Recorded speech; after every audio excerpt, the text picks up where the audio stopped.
Assalamualaikum warahmatullahi wabarakatuh. Baiklah, di sini saya akan menjelaskan pengertian tentang tes Revand. Tes Revand dikenal dengan Revand Progressive Matrix atau RPM, adalah tes kecerdasan berupa pilihan ganda yang terdiri dari penalaran abstrak. Awalnya dikembangkan oleh Dr. C. Revand pada tahun 1936. Tes RPM dirancang terutama sebagai pengukuran intelijensi umum. Materi tes ini berupa gambar dengan sebagian yang terpotong. Tugas subjek adalah mencari potongan yang cocok untuk gambar tersebut dari alternatif potongan-potongan yang sudah disediakan. Nah, jadi maksudnya di sini pada tes RPM ini berupa gambar yang terpotong, misalnya ini gambar hewan gitu dibagi menjadi dua. Nah, nanti si subjek tadi kita instruksikan untuk menyusun gambar tersebut. Nah, pada tes Revand ini tidak menemukan IQ, tetapi melainkan menemukan intelijensi. Nah, intelijensi ini dibagi dalam grade 1 sampai grade 5. Biasanya RPM ini berupa tes kelompok atau tes kelompok nonverbal. Tes ini yaitu tes yang umum dalam populer diberikan kepada kelompok mulai dari umur 5 tahun sampai orang dewasa. RPM biasanya terbuat dari 60 pertanyaan pilihan ganda dengan tingkat kesulitan yang berbeda. Jadi setiap usia itu tingkat kesulitan soal RPM-nya itu berbeda-beda. Nah, Revand Progressive Matrix ini atau RPM merupakan tes yang bertujuan mengukur dan menggolongkan tingkat kecerdasan umum dari seseorang. Subjek dari tes ini sangat beragam, mulai dari anak-anak yang berusia 5 tahun sampai orang dewasa, serta dilakukan secara individu maupun kelompok. Pada tes ini dilakukan pada semua bangsa atau bisa digunakan untuk siapa saja, karena ini cuma berupa gambar, bukan berupa tulisan, jadi bisa digunakan di mana aja. Nah, itulah materi yang dapat saya sampaikan. Terima kasih, saya kembalikan ke moderator. Selanjutnya, awal perkembangan tes Revand yang mana dipelopori oleh John C. Revand pada tahun 1938. Ia memiliki ketertarikan pada bidang psikologi, terutama psikologi perkembangan. Kemudian ia membuat tes Revand atau yang dikenal dengan Revand Progressive Matrices untuk mengukur kecerdasan secara umum. Pada waktu Perang Dunia dilakukanlah tes pada prajurit untuk menyeleksi dan menempatkan mereka pada bidang yang sesuai dengan kompetensinya. Tes Revand ini dikembangkan dan digunakan untuk melengkapi kekurangan pada tes Army Alpha dan Army Beta yang diberlakukan pada prajurit waktu itu, dan masih rendah reliabilitas dan validitasnya. Selain itu juga dipengaruhi oleh kultur bias atau pengaruh budaya. Kultur bias antara individu dengan budaya yang sudah terbuka dengan perkembangan teknologi, dengan individu dengan budaya yang masih primitif akan mempengaruhi hasil tes mereka, sehingga validitasnya masih rendah. Oleh karena itu, tes Revand dikembangkan dengan meminimalkan kultur bias dengan menyajikan tes nonverbal atau berupa gambar, dan diharapkan perbedaan latar belakang budaya tidak mempengaruhi testi dalam mengikuti tes. Sekian materi dari saya. Materi selanjutnya mengenai jenis-jenis tes Revand, yaitu Standard Progressive Matrix atau yang sering disingkat dengan SPM. Tes SPM ini untuk mengungkapkan kemampuan memahami figur dan mengembangkan kemampuan penalaran. Dan juga tes ini terdiri dari 60 soal dan dapat diberikan secara individu maupun secara klasikal.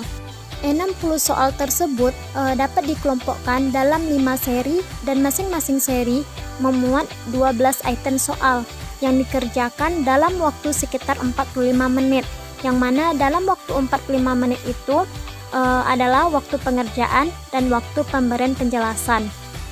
Namun, juga tidak bisa dibatasi waktu untuk keperluan khusus, misalnya pada anak dengan retardasi mental.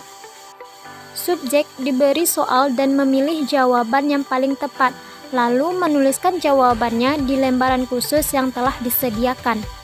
Tes ini terbentuk buku dengan ukuran kuarto, di mana masing-masing halaman memuat 1 butir soal dan kemungkinan jawaban benar. Tes SPM ini bersifat nonverbal. Materi tes terdiri dari gambar-gambar. Karena instruksi diberikan secara lisan, maka tes ini dapat diberikan pada yang buta aksara sekalipun. Dan juga materi tes yang berbentuk gambar menjadikan tes ini bebas dari kultur dan dapat digunakan oleh negara manapun.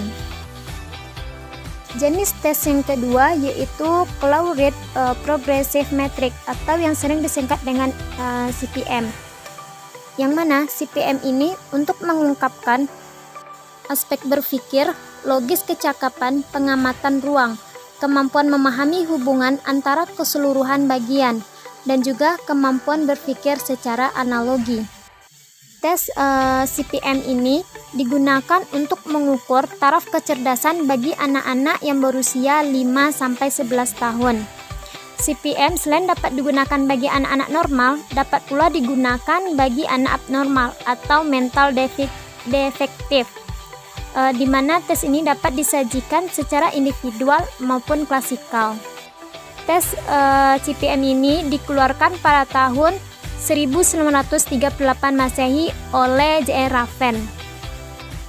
Yang mana tujuan tes CPM ini adalah untuk mengungkapkan taraf kecerdasan atau mengukur intelijensi umum, di mana CPM ini dapat mendeskripsikan kemampuan abstrak atau pemahaman nonverbal.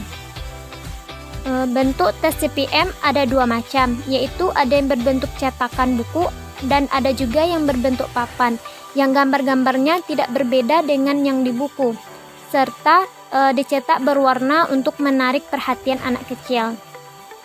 Materi tes ini terdiri dari 36 item.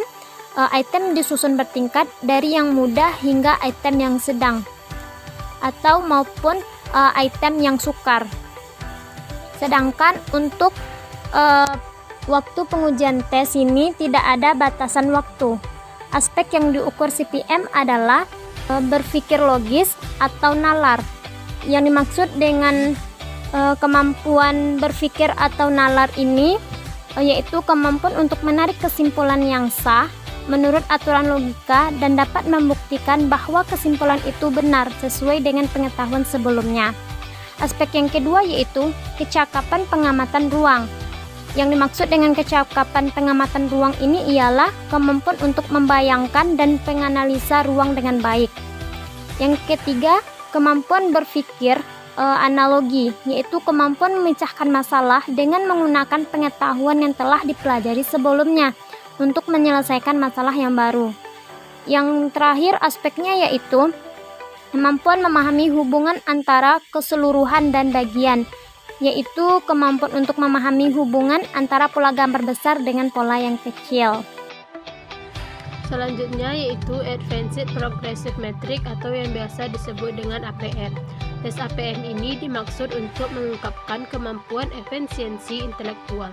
Tes ini juga membedakan secara jelas antara individu-individu yang berkemampuan intelektual lebih dari normal, bahkan yang berkemampuan intelektual superior. Waktu penyajian tes ini totalnya adalah 50 menit. Jika tes ini digunakan dengan batas waktu selama 40 menit, berarti untuk mengukur kecepatan dan ketepatan kemampuan intelektual. Tes ini dipergunakan untuk subjek yang berusia di atas 11 tahun. Yaitu klasifikasi tes Revan. Tes Revan diklasifikasikan menjadi 5. Yang pertama yaitu grade 1, yaitu unggul secara intelektual. bagi subjek yang nilainya pada persentil 95 ke atas. Yang kedua yaitu grade 2, yaitu subjek yang di atas rata-rata dalam kapasitas intelektual.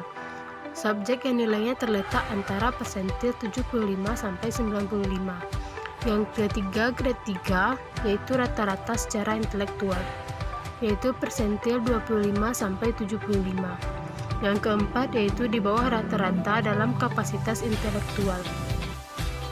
Subjek yang nilainya terletak di antara persentil 5 sampai 25. Yang kelima yaitu grade 5, cacat secara intelektual, bagi subjek yang nilainya terletak di bawah persentil 5. Assalamualaikum warahmatullahi wabarakatuh. Baiklah, di sini saya akan menjelaskan tentang kelebihan tes relevan. Tes relevan ini ada 5 pembagian kelebihannya.